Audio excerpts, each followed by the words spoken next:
Welcome back to my YouTube channel. Today we will discuss about the one new disease that is angina. So here we will discuss about the definition of angina, then causes, risk factors, sign and symptoms, and the types of angina. So let's begin. Here written the angina pectoris is a condition characterized by pain in the anterior chest wall due to the insufficient coronary blood flow. It caused by an imbalance between oxygen supply and demand by myocardial muscles. तो हमें पता है कि हमारा heart के muscles पे जो blood vessel blood supply करता है वो है कोरोनरी आर्टरी। तो इसमें क्या होता है, इनसफिशिएंट कोरोनरी ब्लड फ्लो। वो जो कोरोनरी आर्टरी में ब्लड फ्लो सफिशिएंटली नहीं हो पाता है, तो इसी वजह से क्या होता है कि जो कोरोनरी हमारा जो मायोकार्डियल मसल्स है वहाँ पे सफिशिएंट ऑक्सीजन एंड ब्लड नहीं पहुंच पाता है, तो वो ठीक से काम नहीं कर पाते हैं। तो इसी वजह से क्या होता है ना, चेस्ट में पेन होता है, वो भी एंटीरियर वॉल में। ठीक है, तो लिखा है कि oxygen it is caused by an imbalance between oxygen supply and demand by myocardial muscles। इसमें क्या होता है, ऑक्सीजन मायोकार्डियल मसल्स को जितना जरूरत है वो जरूरत के हिसाब से नहीं पहुंच पाता है, और या फिर क्या लिखा है, demand by the myocardial muscles. तो ऐसा कुछ डिजीज का कंडीशन होता है जिसमें कि जो मायोकार्डियल मसल्स है उसका ऑक्सीजन का डिमांड ज्यादा हो जाता है। ठीक है, तो इसीलिए वो जो ऑक्सीजन का डिमांड फुलफिल नहीं हो पाता है, इसीलिए चेस्ट पेन होता है। फिर देखते हैं इसके कॉजेस के बारे में। तो पहले लिखा है कि obstruction in the coronary blood flow due to the atherosclerosis, then coronary artery spasm increase O2 demand by the myocardium। तो पहला है कि obstruction in the coronary blood flow. तो जो कोरोनरी आर्टरी है उसमें क्या होता है कि आर्थेरोस्क्लेरोसिस बन जाते हैं, मतलब कोलेस्ट्रॉल या उसका जम जाना होता है ब्लड वेसल के वॉल में। तो इस वजह से क्या होता है, ब्लड फ्लो ठीक से नहीं हो पाता है। ठीक है, फिर लिखा है कि कोरोनरी आर्टरी स्पाज्म, वो जो आर्टरी है उसका स्पाज्म हो जाता है।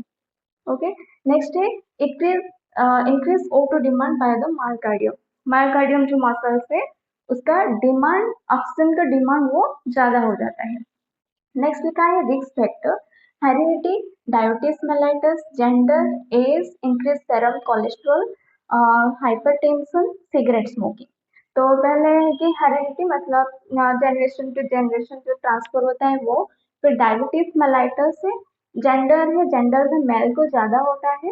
Okay, next age, age above 40 years. Next increase serum cholesterol level, hypertension and cigarette smoking.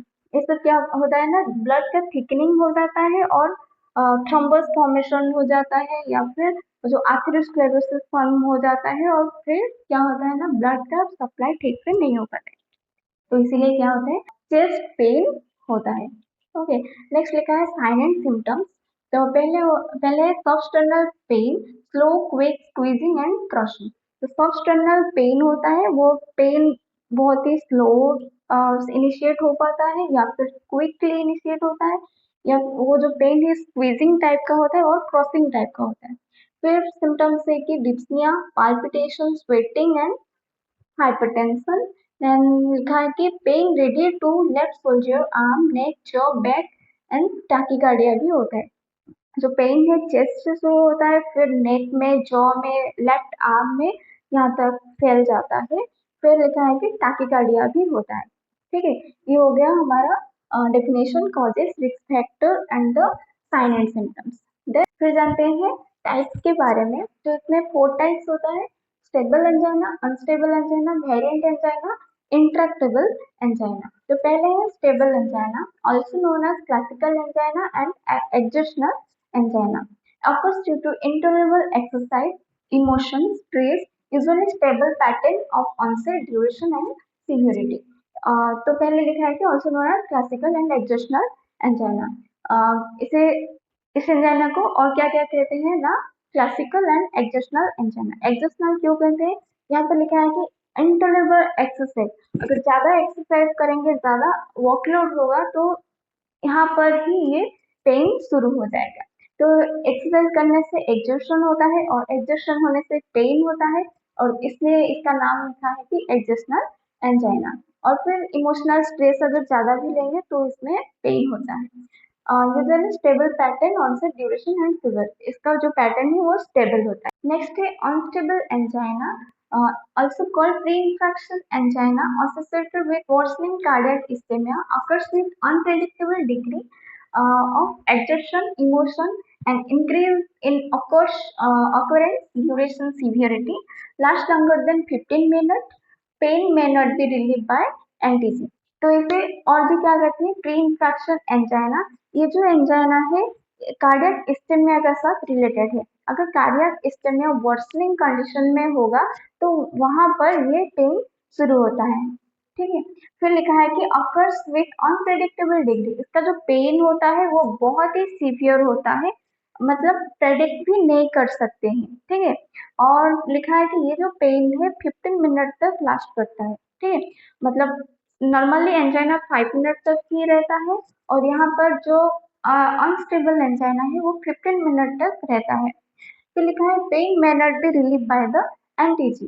हम जो इंटरवेंशन देंगे नाइट्रोग्लिसरीन, तो इसमें नाइट्रोग्लिसरीन देने से भी ये पेन कम नहीं होगा। ठीक है, फिर लिखा है कि variant angina, also called pre-metals or vasospastic angina, result from coronary artery spasm, no relation to any physical activity।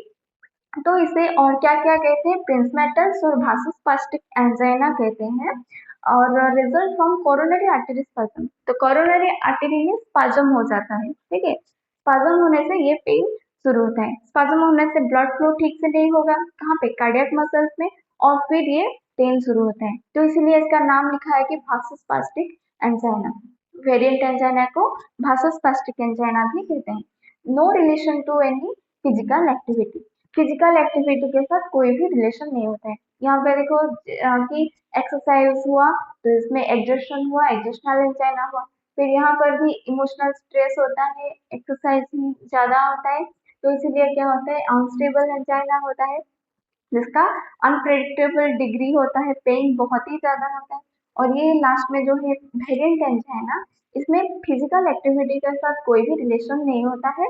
यहाँ पर सिर्फ जो वेसल है, ब्लड वेसल है, उसमें स्पाज्म हो जाते हैं। स्पाज्म होने से ब्लड आगे तक फ्लो नहीं होगा और फिर ये पेन शुरू होता है। ठीक है, और लास्ट एक है इंट्रैक्टेबल एंजाइना। इंट्रैक्टेबल एंजाइना क्या है कि ये जो एंजाइना है मतलब चेस्ट पेन है, जिससे जो भी इंटरवेंशन दे दो क्योर नहीं होगा, वो जो पेन है रिलीफ नहीं होगा, उसे कहते हैं इंट्रैक्टेबल एंजाइना। जो जहाँ पर जो भी इंटरवेंशन देंगे कोई भी काम नहीं देगा। ठीक है, तो ये हो गया हमारा एंजाइना का definition, causes, risk factor, sign and symptoms and type. इसमें अगर कोई डाउट हो तो आप मुझे कमेंट कर सकते हो। नेक्स्ट क्लास में हम इसका डायग्नोसिस, देन मैनेजमेंट और पैथोफिजियोलॉजी देखेंगे। Thank you.